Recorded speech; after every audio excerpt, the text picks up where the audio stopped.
प्यारे बच्चों, आज हम लोग पढ़ेंगे कॉन्सेंट्रेटेड ओर को मेटल ऑक्साइड में कन्वर्ट करने का प्रोसेस। हम लोग पिछले लेक्चर्स में पढ़ चुके हैं वेरियस स्टेप्स ऑफ मेटलर्जी। ओर से मेटल प्राप्त करने के क्रम में जो डिफरेंट स्टेप्स होते हैं उसके बारे में हम लोग पढ़े हैं। और जो है अर्थ क्रस्ट के नीचे रॉक फॉर्म में पाया जाता है, जिसको सबसे पहले स्मॉल पीसेस में कन्वर्ट करते हैं, जिसको कहते हैं क्रशिंग ऑफ द। उसके बाद जो स्मॉल पीसेस हैं उसको महीन पाउडर में बदलते हैं, जिसको कहते हैं पाउडरिंग ऑफ द। पाउडर्ड ओर से जो अर्दी एंड सिलिशियस इम्प्यूरिटीज या अदर इम्प्यूरिटीज होता है उसको रिमूव करते हैं, जिसको हम लोग कहते हैं कॉन्सेंट्रेशन ऑफ द ओर। अब कॉन्सेंट्रेशन के बाद जो ओर प्राप्त होता है उसको कॉन्सेंट्रेटेड ओर कहते हैं, और कंसंट्रेटेड ओर को मेटल ऑक्साइड में कन्वर्ट करते हैं। और इसी को आज हम लोग को पढ़ना है कि कॉन्सेंट्रेटेड ओर को मेटल ऑक्साइड में कैसे कन्वर्ट करते हैं। तो आज का हेडिंग है conversion of concentrated ore into metal oxide. Concentrated ore को मेटल ऑक्साइड में कन्वर्ट करना, इसके लिए दो process. It involves two processes. First है कैल्सिनेशन एंड सेकंड है रोस्टिंग। बहुत इंपॉर्टेंट है कैल्सिनेशन और रोस्टिंग, इसके बारे में बोर्ड की परीक्षा में पूछा जाता है, कंपटीशन में भी इससे क्वेश्चन आते हैं। तो हम लोग एक एक करके देखेंगे कैल्सिनेशन और रोस्टिंग। कैल्सिनेशन क्या है? तो देखिए, calcination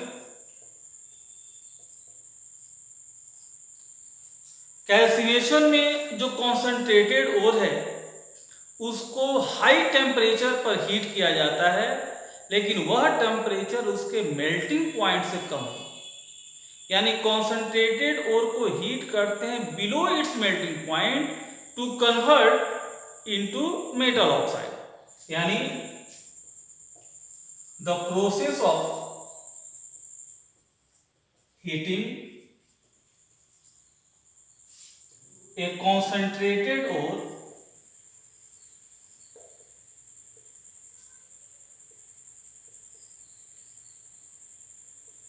strongly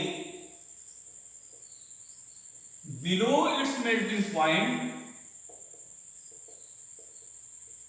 to convert into metal oxide in absence of air is called calcination. यानी इसमें जो याद रखने वाली बात है कि इसमें ओर को स्ट्रांगली हीट करते हैं, heating strongly below its melting point, लेकिन मेल्टिंग पॉइंट से कम टेम्परेचर पर, एब्सेंस ऑफ एयर, एयर के एब्सेंस। कैल्सिनेशन हमेशा एयर के एब्सेंस में होता है, क्योंकि इसमें एयर की जरूरत नहीं होती। दूसरा चीज कि कैल्सिनेशन से क्या क्या फायदे हैं। कैल्सिनेशन के बारे में सबसे पहला चीज हम लोग क्या समझे कि कैल्सिनेशन में कॉन्सेंट्रेटेड ओर को स्ट्रांगली हीट करते हैं below its melting point in absence of air. इसमें याद रखना है कि यह एयर के एब्सेंस में होता है। अब कॉन्सेंट्रेट कैल्सिनेशन से क्या फायदा होता है, एडवांटेजेज ऑफ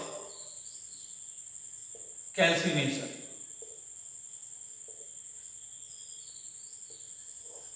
तो पहला, रिमूवल ऑफ मॉइस्चर। मॉइस्चर जो है वह रिमूव होता है। जब हम लोग स्ट्रांगली हीट करेंगे तो जितना नमी है, जितना मॉइस्चर है और में वह दूर हो जाएगा। सेकेंड चीज, to convert hydrated ore into anhydrous. इसके द्वारा हाइड्रेटेड ओर को हम लोग किस में बदल सकते हैं, तो एनहाइड्रस में। जैसे मान लीजिए कि Al2O3 डॉट 2H2 या हाइड्रेटेड ओर हो गया। हाइड्रेटेड ओर का मतलब कि जिसमें डॉट देकर H2 लिखा हो, जिसमें वाटर ऑफ क्रिस्टलाइजेशन, ये वाटर, ये H2 जो है वाटर ऑफ क्रिस्टलाइजेशन कहलाता है। तो जिसमें जिस फॉर्मूला में डॉट देकर H2 लिखा हो, वाटर ऑफ क्रिस्टलाइजेशन पाया जाए, यह होता है हाइड्रेटेड, यह हाइड्रेटेड हो गया। अब इसको स्ट्रांगली हीट करेंगे तो इसमें से वाटर निकल जाएगा और सिर्फ यहाँ पर Al2O3 बच गया। अब यह हो गया anhydrous.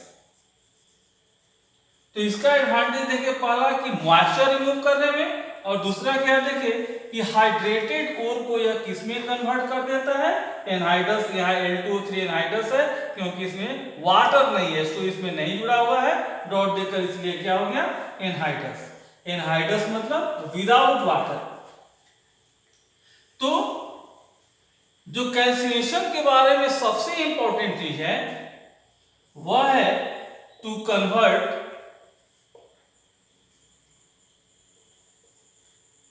Carbonate ore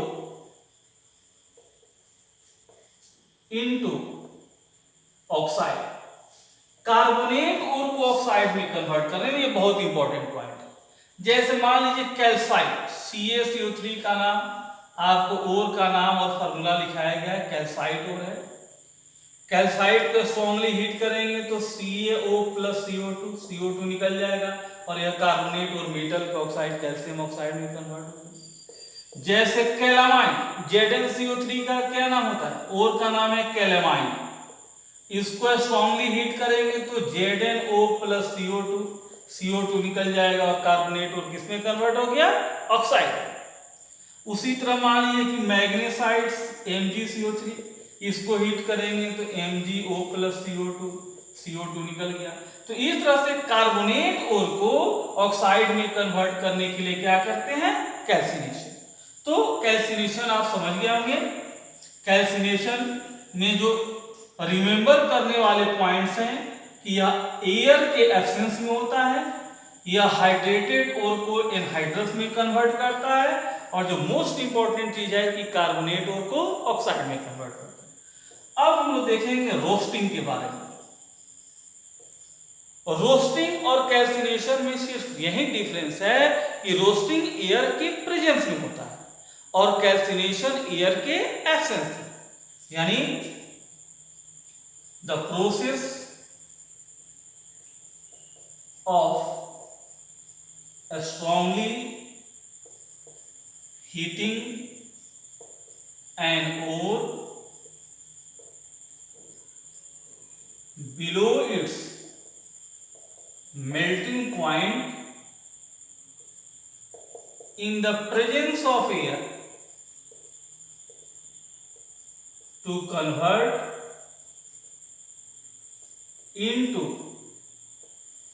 metal oxide is called roasting. ठीक है, इसमें भी स्ट्रांगली हीट करते हैं बिलो इट्स मेल्टिंग पॉइंट, लेकिन यहां प्रेजेंस ऑफ एयर है। ध्यान रखना है कि कैल्सिनेशन में एब्सेंस ऑफ एयर और रोस्टिंग में प्रेजेंस ऑफ एयर, दोनों के डिफिनेशन में यही अंतर है। उसमें भी ओर को स्ट्रांगली हीट किया जाता है below its melting point, roasting में भी वही चीज है, लेकिन वह एयर के एब्सेंस में, कैल्सिनेशन एयर के एब्सेंस में और रोस्टिंग एयर के प्रेजेंस में। अब रोस्टिंग से क्या फायदे हैं, एडवांटेजेस ऑफ रोस्टिंग। तो इसमें भी चूंकि स्ट्रांगली हीट करते हैं तो मॉइस्चर रिमूव हो जाएगा, रिमूवल ऑफ मॉइस्चर। दूसरा चीज, यदि ओर में सल्फर और आर्सेनिक जैसी वोलाटाइल इंप्योरिटीज है तो चूंकि एयर के प्रेजेंस में हीट किया जाता है तो सल्फर और आर्सेनिक एयर के ऑक्सीजन से कंबाइन करके ऑक्साइड के फॉर्म में निकल जाएंगे, क्योंकि वोलाटाइल होते हैं। यानी removal of volatile impurities like sulfur, arsenic, etc. Sulphur और आर्सेनिक, जैसे सल्फर जो है क्योंकि एयर के प्रेजेंस में हीट करते हैं तो यह सल्फर डाइऑक्साइड में निकल जाएगा। आर्सेनिक एयर के प्रेजेंस में रोस्टिंग होता है तो एयर के ऑक्सीजन से कंबाइन करके ऑक्साइड बना लेगा और यह बाहर निकल जाएगा। ये वोलाटाइल होते हैं, ये वेपर के रूप में बाहर निकल जाएंगे। इसको बैलेंस कर देते हैं, 2 हो गया 4 3। तो सल्फर और आर्सेनिक जैसे जो इंप्योरिटीज हैं जो कि ओर में प्रेजेंट रहते हैं, वोलाटाइल इंप्योरिटीज, ये रोस्टिंग के दौरान क्या हो जाते हैं, बाहर निकल जाते हैं। और रोस्टिंग के बारे में जो सबसे इंपॉर्टेंट चीज है वह है यानी एडवांटेजेस में नेक्स्ट कि to convert sulphide ores into metal oxide. Sulphide ore को यदि मेटल ऑक्साइड में कन्वर्ट करना है तो क्या करेंगे, रोस्टिंग। जैसे देखिए जिंक ब्लेंड सल्फाइड ओर है, इसको ऑक्साइड में कन्वर्ट करना है तो एयर के प्रेजेंस में हीट करेंगे, रोस्टिंग हो गया तो ZnO प्लस SO2। जैसे गैलेना PbS, इसको एयर के प्रेजेंस में हीट करेंगे, रोस्टिंग करेंगे, PbO प्लस SO2। तो जितने सल्फाइड ओर हैं उनको ऑक्साइड में कन्वर्ट करने के लिए हम लोग क्या करेंगे, रोस्टिंग करेंगे। तो ये हम लोग देखे कैल्सिनेशन और रोस्टिंग के बारे में। कैल्सिनेशन और रोस्टिंग में याद रखने वाला जो चीज है, कैल्सिनेशन एयर के ये दोनों मेथड जो है कॉन्सेंट्रेटेड ओर को मेटल ऑक्साइड में कन्वर्ट करने के लिए, कैल्सिनेशन एयर के एब्सेंस में, रोस्टिंग एयर के प्रेजेंस में, कैल्सिनेशन कार्बोनेट ओर के लिए और रोस्टिंग सल्फाइड ओर के लिए। ये याद रखने वाला चीज है। रोस्टिंग के दौरान सल्फर और आर्सेनिक जैसे इंप्योरिटीज रिमूव हो जाते हैं और कैल्सिनेशन में हाइड्रेटेड और भी क्या हो जाता है, एनहाइड्रस हो जाता है। अब इसके लिए एक ट्रिक देखिए कि कैसे याद रखेंगे कि कैल्सिनेशन कार्बोनेट और के लिए, रोस्टिंग सल्फाइड और के लिए। तो देखिए कैल्सिनेशन का ये स्पेलिंग हो गया कैल्सिनेशन और ये हो गया रोस्टिंग, ठीक है। कार्बोनेट, कार्बोनेट में भी देखिए शुरू में Ca है और कैल्सिनेशन में भी शुरू में Ca है, तो कार्बोनेट और के लिए क्या हो गया, कैल्सिनेशन। कार्बोनेट में शुरू में Ca, कैल्सिनेशन में भी शुरू में Ca, तो कार्बोनेट और के लिए कैल्सिनेशन। अब रही सल्फाइड और की बात। यदि आप भूल गए कि सल्फाइड और के लिए कैल्सिनेशन करेंगे कि रोस्टिंग करेंगे तो कैसे दिमाग में आएगा, तो सल्फाइड का पहला लेटर क्या है, S, और S इन दोनों में से जिसमें होगा सल्फाइड और के लिए वही है। तो देखिए इसमें कहीं S है नहीं है, इसमें केवल S है, इसलिए सल्फाइड और के लिए क्या होगा, रोस्टिंग।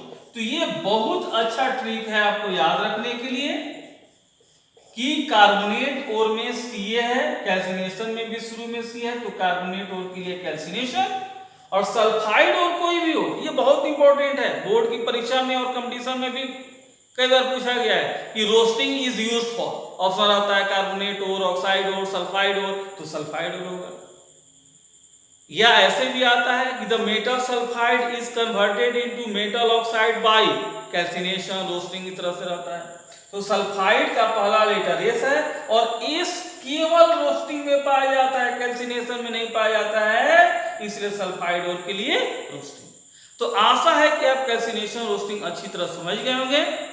अगले लेक्चर में हम लोग reduction of metal oxide into metal देखेंगे।